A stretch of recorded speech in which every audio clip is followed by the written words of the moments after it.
pertama yang tadi masalah bagaimana rakyat ini sudah merasa clear tentang pencawapresan Gibran yang itu otomatis di sana ada Jokowi berkaitan dengan kejahatan apa yang kita paparkan tadi.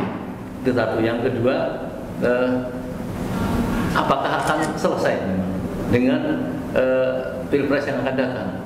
Karena kan banyak anggota DPR dan termasuk sekarang itu ada Luhut, ada siapa lagi mengatakan bahwa udahlah orang pilpres itu tinggal besok, kenapa harus sampai pakai pemakzulan segala? Silakan Pak Yani. Yang pertama saya kira gini Om Lia. Kalau saya sampai saat ini masih berpandangan bahwa proses pencalonan Gibran itu cacat konstitusional, cacat yuridis, cacat prosedural, seperti itu. Kenapa? Karena merubah aturan main di tengah jalan. Bukan kita tidak setuju anak muda ikut ya. Ya kan, Bung Karno jauh di bawah umur 40 tahun, tapi mereka kan memang betul-betul anak-anak muda zaman dulu, anak-anak muda yang berprestasi, berjuang. Kita kan nggak tahu nih anak-anak muda Gibran ini jejak rekamnya gimana, kita juga nggak tahu. Sekonyong-konyong dia karena kebetulan anak Jokowi, ya, seperti itu. Kita tidak melihat juga jejak rekam sebelumnya. Dia maju sebagai wali kota Solo dan bersumpah 5 tahun. Karena boleh saja memang Mahkamah Konstitusi menyatakan bahwa keputusannya final dan binding dan mengikat, tapi keputusan Mahkamah Konstitusi terikat juga dengan pasal 6 Undang-Undang Dasar, pasal 20 Undang-Undang, pasal 5 Undang-Undang Dasar dan pasal 20 Undang-Undang Dasar, bahwa Mahkamah Konstitusi tidak boleh menabrak pasal 5. Kekuasaan membentuk undang-undang itu ada di DPR, kekuasaan membentuk norma itu ada di DPR, pasal 20 juga seperti itu. Mahkamah Konstitusi tidak diberikan mandat satu kalimat pun di Undang-Undang Dasar itu untuk membentuk norma. Jadi sekarang ini dia menyatakan bahwa umur 40 tahun atau ya kan, dan atau pernah menjabat itu kan norma. Itu kan tidak bisa. Dia harus ditindaklanjuti dengan pembentukan undang-undang, pembentukan norma. Yang diberikan membentuk warna itu presiden dan DPR. Makanya pada waktu itu sedang rame-rame saya menyarankan Pak Jokowi supaya ini tidak cacat, ya kan, segera keluarkan aja Perpu pada waktu itu, supaya kepalang kayak gitu loh. Ya, kepalang mau main itu jangan tanggung-tanggung gitu loh. Ya kan, seperti itu. Nah, jadi di yudikatif dia kuasai, ya kan, ada paman. Di legislatif dia punya perangkat ininya, pasukannya. Di eksekutif ya dia sendiri. Ya, ditambah lagi KPU. Ini saya kira kita catat aja. Bagaimana KPU bisa menerima pada tanggal pendaftaran sampai akhir pendaftaran itu peraturan KPU tentang syarat wapres dan capres itu belum dirubah sama sekali. Itu kan tidak boleh. Kenapa KPU bisa melakukan menolak dulu kita 16 partai politik yang akhirnya kita membentuk yang namanya GMPG, Gerakan Melawan Politik Genocide itu? Karena ada urusan-urusan seolah-olah administrasi kayak gini. Ada 16 partai politik yang tidak boleh ikut pemilu gitu. Nah, hal yang sama sesungguhnya harusnya dilakukan kepada Gibran, karena aturannya seperti itu. Jadi menurut saya ini ada dua yang ditabrak itu, termasuk KPU sendiri. Tapi kan tetap dipaksakan. Ya.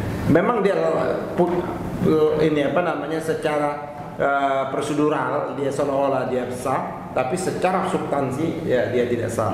Menurut saya itu Gibran ini dia membawa. Ada kemungkinan di dalam pra-pilpres ini akan terjadi bisa jadi yang luar biasa. Nah, terus yang kedua menyangkut masalah impeachment, masalah pemakzulan. Ini dua hal yang berbeda. Pemakzulan ini apabila presiden dianggap sungguh-sungguh telah melanggar pasal 7, pasal 9 tadi seperti itu. Ya, 7A kan jelas itu ada perbuatan tercela. Nah, kalau kita mau lihat Pak Jokowi itu baru ngomong pada waktu hidangan makan siang atau makan pagi, mengundang 3 calon ini. Dia menyatakan bahwa dia akan netral dan tidak akan memihak seperti itu. Walaupun kalau kita lihat dari duduk yang berhadapan-hadapan itu kan Anies, yang kiri kanan enggak, itu kan 2-3 di kiri kanan. Diulangin lagi pada bulan November, beberapa bulan yang lalu sebenarnya dia tetap menyatakan, mengingatkan para ASN dan seluruhnya. Banyak hari ini dia menyatakan bahwa dia boleh dengan bahasa kampanye dan tidak. Kalau kita ilustrasi ini, Prof dan Bang Marwan, kalau ibarat papan catur, ini ada indikasi. Kalau raja sudah keluar dari penting pertahanan itu menunjukkan, wah udah raja itu udah mau jatuh itu, udah mau tumpang gitu. Kan kalau kita mencatur, tapi kan raja itu kan, raja itu kan tetap harusnya di dalam dong. Tapi kalau raja sudah keluar berarti itu isyarat dan tanda-tanda raja itu akan jatuh dan kalah seperti itu. Bakal skakmat itu. Nah ini menurut saya dia memberikan bahasa isyarat seperti itu.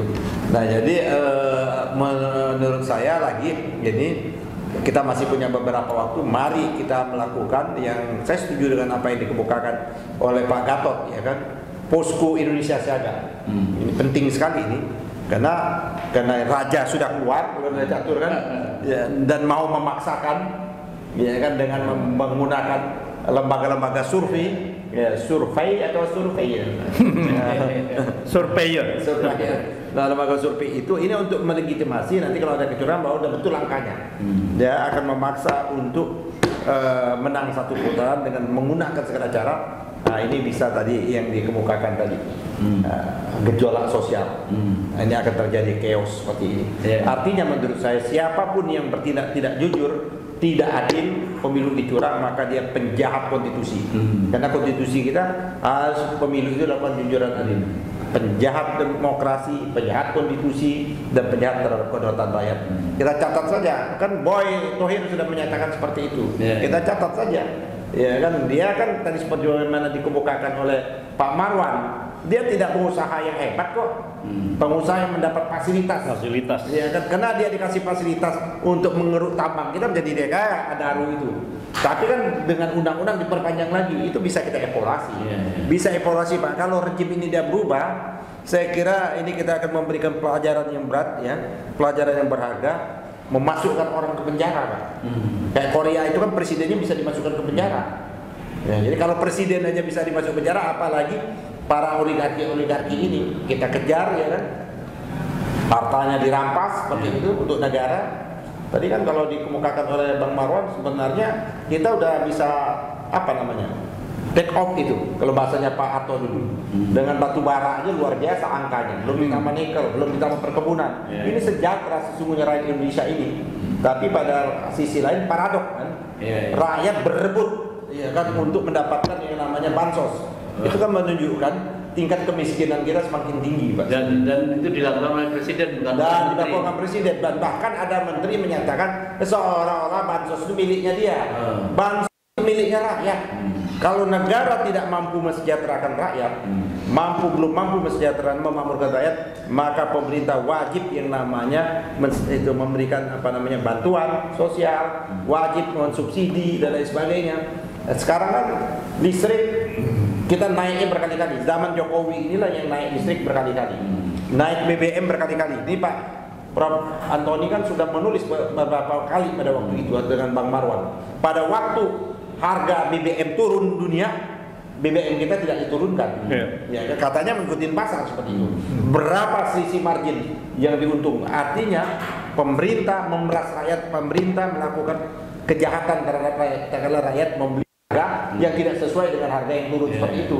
Ini banyak Pak, kita sudah kumpulkan ini, data ini, tinggal nunggu aja. Lonceng kematian itu sudah semakin dekat seperti ini. Yang penting harus merebut dulu kan. Ya, oleh karena itu kepada rakyat menentukan itu masalah. Saya setuju dengan saya pula patah. Ya, masalah Jokowi ini apakah dia selesai sebelum pencoblosan? Apakah pos pencoblosan itu urusan kedua?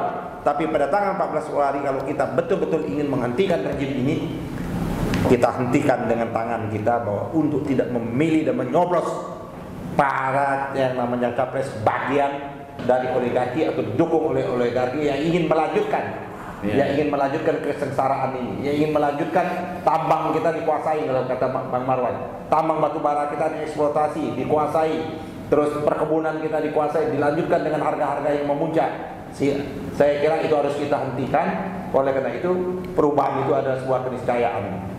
Waktunya tanggal 14 Februari nanti rakyat berbondong-bondong ke TPS mengawal. Kalau ada curang, lawan.